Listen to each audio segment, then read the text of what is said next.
April 1ನೇ ತಾರೀಕು. ಎಷ್ಟು ಜನ ಏಪ್ರಿಲ್ ಫುಲ್ ಆಗ್ತಾರೆ ಗೊತ್ತಿಲ್ಲ. ಆದರೆ ಏಪ್ರಿಲ್ 1ರಿಂದ ಭಾರತದ ಪ್ರಕಾರ ಭಾರತದಲ್ಲಿ ಹೆಂಗೆ ಅಂದರೆ ನಮಗೆ ಹೊಸ ವರ್ಷ, ಬೇವು ಬೆಲ್ಲ ಅಲ್ವಾ. ಈ ಕರಾವಳಿ ಭಾಗದಲ್ಲಿ ಏಪ್ರಿಲ್ 14ಕ್ಕೆ ಸೌರಮಾನ ಯುಗಾದಿ. ಇರಲಿ, ಯುಗಾದಿ ಒಟ್ಟಾರೆ ಏಪ್ರಿಲ್ ತಿಂಗಳಲ್ಲಿ ಆರಂಭ ಆಗುತ್ತೆ ಹೊಸ ವರ್ಷ. ನಮಗೆ ನಮ್ಮ ಹಣಕಾಸು ವರ್ಷ ಎಲ್ಲ ಚೇಂಜ್ ಆಗೋದು ಇದರಲ್ಲೇ, ಕ್ಯಾಲೆಂಡರ್ ವರ್ಷ ಮಾತ್ರ ಇದರಲಿ, ಹಣಕಾಸು ವರ್ಷ ಎಲ್ಲ ಯಾವತ್ತೂ ಇದರಲ್ಲೇ. ನಿಮ್ಗೆ ಬಜೆಟ್ ಬರೋದು ಯಾವಾಗ ಹೇಳಿ? ಮಾರ್ಚ್ ಏಪ್ರಿಲಲ್ಲೇ ಬರುತ್ತೆ ಬಜೆಟ್. ಯಾಕೆ ಹೇಳಿ? ಹೊಸ ವರ್ಷ ಇರಲಿ. ಆದರೆ ಈ ಬಾರಿ ಫುಲ್ ರೇಟ್ ಜಾಸ್ತಿ ಆಗ್ತದೆ. ಏಪ್ರಿಲ್ ಅಂದರೆ ದೇಶದಲ್ಲಿ ಹಲವು ಬದಲಾವಣೆ ಆಗಲಿದೆ. ಕೆಲವೊಂದು ಬೆಲೆ ಏರಿಕೆ ಆದರೆ ಇನ್ನು ಕೆಲವೊಂದು ವಸ್ತುಗಳ ಬೆಲೆ ಇಳಿಕೆ ಕೂಡ ಆಗಬಹುದು. ಇದರ ಮಧ್ಯೆ ಸಿದ್ದರಾಮಯ್ಯ ಸರ್ಕಾರ ನಿರಂತರವಾಗಿ ಬೆಲೆ ಏರಿಕೆ ಮಾಡ್ತಾ ಇರೋದ್ರಿಂದ BJP ಕೇರಳಿದೆ. ಇದರ ಜೊತೆ ಒಂದು ನಿಮಗೆ ಲಾಭ ಇದೆ, ನಿಮ್ಮ ಇನ್ಕಮ್ ಟ್ಯಾಕ್ಸ್ ಇರುವಂಥವ್ರಿಗೆ ಸ್ವಲ್ಪ ಲಾಭ ಕೂಡ ಆಗುತ್ತೆ. ಏನೆಲ್ಲ ಜಾಸ್ತಿ ಆಗುತ್ತೆ, ಏನೆಲ್ಲ ಸ್ವಲ್ಪ ಕಡಿಮೆ ಆಗುತ್ತೆ, ರಿಪೋರ್ಟ್ ನೋಡ್ಕೊಂಡ್ಬನ್ನಿ.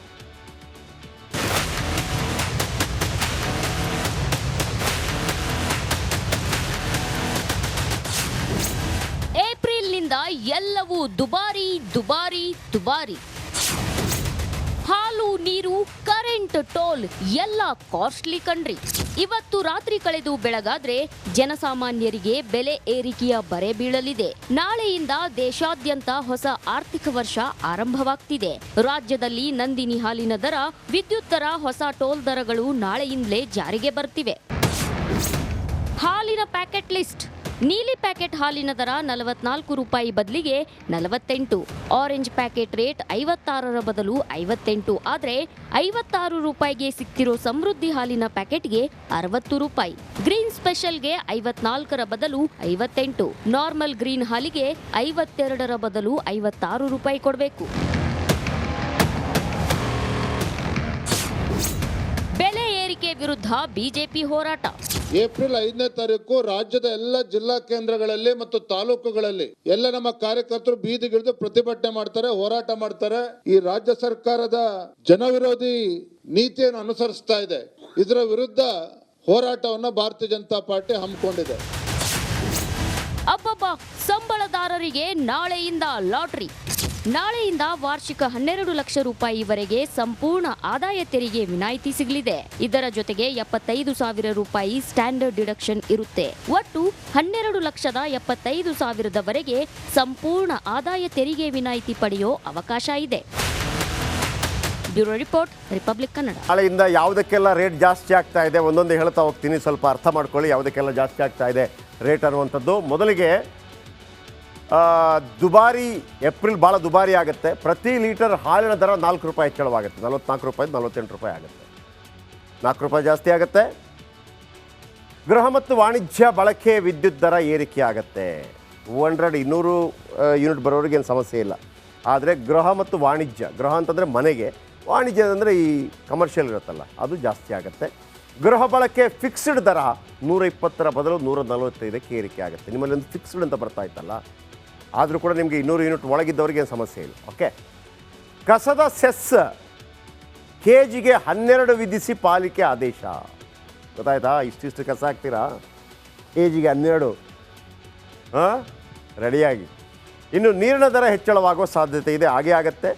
ಲಿಫ್ಟ್ ಜನರೇಟ್ ಟ್ರಾನ್ಸ್ಫಾರ್ಮರ್ ದರ 10 ಪಟ್ಟು ಜಾಸ್ತಿ ಆಗುತ್ತೆ. ಲಿಫ್ಟ್ ಜನರೇಟ್ ಟ್ರಾನ್ಸ್ಫಾರ್ಮರ್ ಇನ್ನು 800ರಿಂದ 1,000 ಇದ್ದ ದರ 8ರಿಂದ 10,000ಕ್ಕೆ ಏರಿಕೆ ಆಗುತ್ತೆ.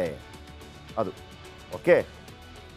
ಇನ್ನು ಆಟೋ ಕನಿಷ್ಠ ದರ 30ರ ಬದಲು 40 ರೂಪಾಯಿ ಆಗಬಹುದು. ಇನ್ನೂ ಕೂಡ ಡಿಸಿಷನ್ ಆಗಿಲ್ಲ, ಬಹುಶಃ ಇದು ಹಾಗೆ ಆಗುತ್ತೆ, ಅದರಲ್ಲಿ ಎರಡು ಮಾತಿಲ್ಲ. 10 ಲಕ್ಷ ಮೀರಿದ ಯೆಲ್ಲೋ ಬೋರ್ಡ್ ವಾಹನ ದುಬಾರಿ ಆಗುತ್ತೆ. 10 ಲಕ್ಷ ಮೇಲೆ, 10 ಲಕ್ಷ ಇಲ್ಲದೆ ಯಾವುದು ಯೆಲ್ಲೋ ಬೋರ್ಡ್ ವಾಹನ ಅಂತಂದರೆ ನೀವು ಟ್ರಾವೆಲರ್ಸ್ ಹೋಗ್ತಿರಲ್ಲ ಅದು.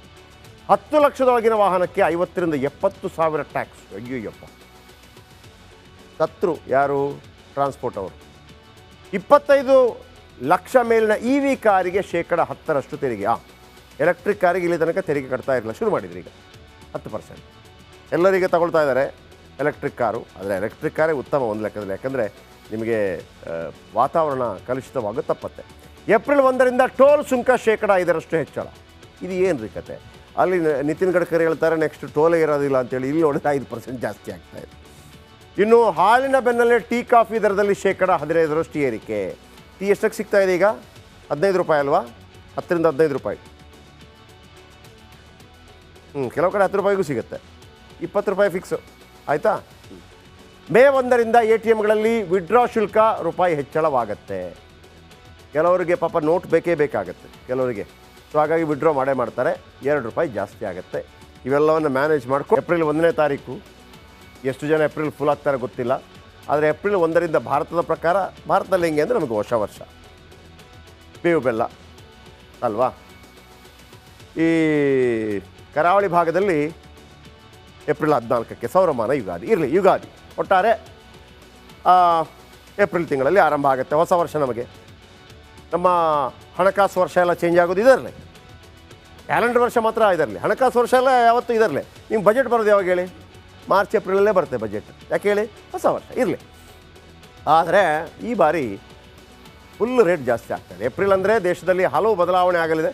ಕೆಲವೊಂದು ಬೆಲೆ ಏರಿಕೆ ಆದರೆ ಇನ್ನು ಕೆಲವೊಂದು ವಸ್ತುಗಳ ಬೆಲೆ ಇಳಿಕೆ ಕೂಡ ಆಗಬಹುದು.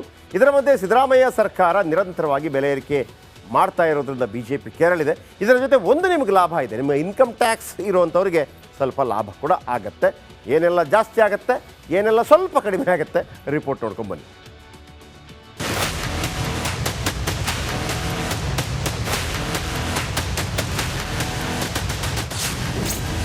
ಏಪ್ರಿಲ್ನಿಂದ ಎಲ್ಲವೂ ದುಬಾರಿ ದುಬಾರಿ ದುಬಾರಿ. ಹಾಲು, ನೀರು, ಕರೆಂಟ್, ಟೋಲ್ ಎಲ್ಲ ಕಾಸ್ಟ್ಲಿ ಕಣ್ರಿ. ಇವತ್ತು ರಾತ್ರಿ ಕಳೆದು ಬೆಳಗಾದ್ರೆ ಜನಸಾಮಾನ್ಯರಿಗೆ ಬೆಲೆ ಏರಿಕೆಯ ಬರೆ ಬೀಳಲಿದೆ. ನಾಳೆಯಿಂದ ದೇಶಾದ್ಯಂತ ಹೊಸ ಆರ್ಥಿಕ ವರ್ಷ ಆರಂಭವಾಗ್ತಿದೆ. ರಾಜ್ಯದಲ್ಲಿ ನಂದಿನಿ ಹಾಲಿನ ದರ, ವಿದ್ಯುತ್ ದರ, ಹೊಸ ಟೋಲ್ ದರಗಳು ನಾಳೆಯಿಂದಲೇ ಜಾರಿಗೆ ಬರ್ತಿವೆ. ಹಾಲಿನ ಪ್ಯಾಕೆಟ್ ಲಿಸ್ಟ್. ನೀಲಿ ಪ್ಯಾಕೆಟ್ ಹಾಲಿನ ದರ 44 ರೂಪಾಯಿ ಬದಲಿಗೆ 48. ಆರೆಂಜ್ ಪ್ಯಾಕೆಟ್ ರೇಟ್ 56ರ ಬದಲು 58. ಆದರೆ 56 ರೂಪಾಯಿಗೆ ಸಿಕ್ತಿರೋ ಸಮೃದ್ಧಿ ಹಾಲಿನ ಪ್ಯಾಕೆಟ್ಗೆ 60 ರೂಪಾಯಿ. ಗ್ರೀನ್ ಸ್ಪೆಷಲ್ಗೆ 54ರ ಬದಲು 58. ನಾರ್ಮಲ್ ಗ್ರೀನ್ ಹಾಲಿಗೆ 52ರ ಬದಲು 56 ರೂಪಾಯಿ ಕೊಡಬೇಕು. ಬೆಲೆ ಏರಿಕೆ ವಿರುದ್ಧ ಬಿಜೆಪಿ ಹೋರಾಟ. ಏಪ್ರಿಲ್ 5ನೇ ತಾರೀಕು ರಾಜ್ಯದ ಎಲ್ಲ ಜಿಲ್ಲಾ ಕೇಂದ್ರಗಳಲ್ಲಿ ಮತ್ತು ತಾಲೂಕುಗಳಲ್ಲಿ ಎಲ್ಲ ನಮ್ಮ ಕಾರ್ಯಕರ್ತರು ಬೀದಿಗಿಳಿದು ಪ್ರತಿಭಟನೆ ಮಾಡ್ತಾರೆ, ಹೋರಾಟ ಮಾಡ್ತಾರೆ. ಈ ರಾಜ್ಯ ಸರ್ಕಾರದ ಜನವಿರೋಧಿ ನೀತಿಯನ್ನು ಅನುಸರಿಸ್ತಾ ಇದೆ. ಇದರ ವಿರುದ್ಧ ಹೋರಾಟವನ್ನು ಭಾರತೀಯ ಜನತಾ ಪಾರ್ಟಿ ಹಮ್ಮಿಕೊಂಡಿದೆ. ಅಬ್ಬಬ್ಬ, ಸಂಬಳದಾರರಿಗೆ ನಾಳೆಯಿಂದ ಲಾಟರಿ. ನಾಳೆಯಿಂದ ವಾರ್ಷಿಕ 12 ಲಕ್ಷ ರೂಪಾಯಿವರೆಗೆ ಸಂಪೂರ್ಣ ಆದಾಯ ತೆರಿಗೆ ವಿನಾಯಿತಿ ಸಿಗಲಿದೆ. ಇದರ ಜೊತೆಗೆ 75,000 ರೂಪಾಯಿ ಸ್ಟ್ಯಾಂಡರ್ಡ್ ಡಿಡಕ್ಷನ್ ಇರುತ್ತೆ. ಒಟ್ಟು 12,75,000ವರೆಗೆ ಸಂಪೂರ್ಣ ಆದಾಯ ತೆರಿಗೆ ವಿನಾಯಿತಿ ಪಡೆಯೋ ಅವಕಾಶ ಇದೆ. Bureau report, republic Kannada. ನಾಳೆಯಿಂದ ಯಾವುದಕ್ಕೆಲ್ಲ ರೇಟ್ ಜಾಸ್ತಿ ಆಗ್ತಾ ಇದೆ ಒಂದೊಂದು ಹೇಳ್ತಾ ಹೋಗ್ತೀನಿ, ಸ್ವಲ್ಪ ಅರ್ಥ ಮಾಡ್ಕೊಳ್ಳಿ ಯಾವುದಕ್ಕೆಲ್ಲ ಜಾಸ್ತಿ ಆಗ್ತಾ ಇದೆ ರೇಟ್ ಅನ್ನುವಂಥದ್ದು. ಮೊದಲಿಗೆ ದುಬಾರಿ, ಏಪ್ರಿಲ್ ಭಾಳ ದುಬಾರಿ ಆಗುತ್ತೆ. ಪ್ರತಿ ಲೀಟರ್ ಹಾಲಿನ ದರ 4 ರೂಪಾಯಿ ಹೆಚ್ಚಳವಾಗುತ್ತೆ. 44 ರೂಪಾಯಿ 48 ರೂಪಾಯಿ ಆಗುತ್ತೆ. 4 ರೂಪಾಯಿ ಜಾಸ್ತಿ ಆಗುತ್ತೆ. ಗೃಹ ಮತ್ತು ವಾಣಿಜ್ಯ ಬಳಕೆ ವಿದ್ಯುತ್ ದರ ಏರಿಕೆ ಆಗುತ್ತೆ. 200 ಯೂನಿಟ್ ಬರೋರಿಗೇನು ಸಮಸ್ಯೆ ಇಲ್ಲ. ಆದರೆ ಗೃಹ ಮತ್ತು ವಾಣಿಜ್ಯ, ಗೃಹ ಅಂತಂದರೆ ಮನೆಗೆ, ವಾಣಿಜ್ಯ ಅಂದರೆ ಈ ಕಮರ್ಷಿಯಲ್ ಇರುತ್ತಲ್ಲ ಅದು ಜಾಸ್ತಿ ಆಗುತ್ತೆ. ಗೃಹ ಬಳಕೆ ಫಿಕ್ಸ್ಡ್ ದರ 120ರ ಬದಲು 145ಕ್ಕೆ ಏರಿಕೆ ಆಗುತ್ತೆ. ನಿಮ್ಮಲ್ಲಿ ಒಂದು ಫಿಕ್ಸ್ಡ್ ಅಂತ ಬರ್ತಾ ಇತ್ತಲ್ಲ, ಆದರೂ ಕೂಡ ನಿಮಗೆ 200 ಯೂನಿಟ್ ಒಳಗಿದ್ದವ್ರಿಗೆ ಏನು ಸಮಸ್ಯೆ ಇಲ್ಲ. ಓಕೆ. ಕಸದ ಸೆಸ್ ಕೆಜಿಗೆ 12 ವಿಧಿಸಿ ಪಾಲಿಕೆ ಆದೇಶ. ಗೊತ್ತಾಯ್ತಾ? ಇಷ್ಟಿಷ್ಟು ಕಸ ಹಾಕ್ತೀರಾ, ಕೆಜಿಗೆ 12. ರೆಡಿಯಾಗಿ. ಇನ್ನು ನೀರಿನ ದರ ಹೆಚ್ಚಳವಾಗುವ ಸಾಧ್ಯತೆ ಇದೆ, ಹಾಗೇ ಆಗುತ್ತೆ. ಲಿಫ್ಟ್ ಜನರೇಟ್ ಟ್ರಾನ್ಸ್ಫಾರ್ಮರ್ ದರ 10 ಪಟ್ಟು ಜಾಸ್ತಿ ಆಗುತ್ತೆ. ಲಿಫ್ಟ್ ಜನರೇಟ್ ಟ್ರಾನ್ಸ್ಫಾರ್ಮರ್ ಇನ್ನು 800ರಿಂದ 1,000 ಇದ್ದ ದರ 8ರಿಂದ 10,000ಕ್ಕೆ ಏರಿಕೆಯಾಗುತ್ತೆ. ಅದು ಓಕೆ. ಇನ್ನು ಆಟೋ ಕನಿಷ್ಠ ದರ 30ರ ಬದಲು 40 ರೂಪಾಯಿ ಆಗಬಹುದು. ಇನ್ನೂ ಕೂಡ ಡಿಸಿಷನ್ ಆಗಲಿಲ್ಲ, ಬಹುಶಃ ಇದು ಹಾಗೇ ಆಗುತ್ತೆ, ಅದರಲ್ಲಿ ಎರಡು ಮಾತಿಲ್ಲ. 10 ಲಕ್ಷ ಮೀರಿದ ಯೆಲ್ಲೋ ಬೋರ್ಡ್ ವಾಹನ ದುಬಾರಿ ಆಗುತ್ತೆ. 10 ಲಕ್ಷ ಮೇಲೆ, 10 ಲಕ್ಷ ಇಲ್ಲದೆ ಯಾವುದು ಯೆಲ್ಲೋ ಬೋರ್ಡ್ ವಾಹನ ಅಂತಂದರೆ ನೀವು ಟ್ರಾವೆಲರ್ಸ್ ಹೋಗ್ತಿರಲ್ಲ ಅದು. 10 ಲಕ್ಷದೊಳಗಿನ ವಾಹನಕ್ಕೆ 50ರಿಂದ 70,000 ಟ್ಯಾಕ್ಸ್. ಅಯ್ಯೋಯ್ಯಪ್ಪ, ಸತ್ರು ಯಾರು? ಟ್ರಾನ್ಸ್ಪೋರ್ಟ್ ಅವರು. 25 ಲಕ್ಷ ಮೇಲಿನ EV ಕಾರಿಗೆ 10% ತೆರಿಗೆ. ಎಲೆಕ್ಟ್ರಿಕ್ ಕಾರಿಗೆ ಇಲ್ಲಿ ತನಕ ತೆರಿಗೆ ಕಟ್ತಾ ಇರಲಿಲ್ಲ, ಶುರು ಮಾಡಿ.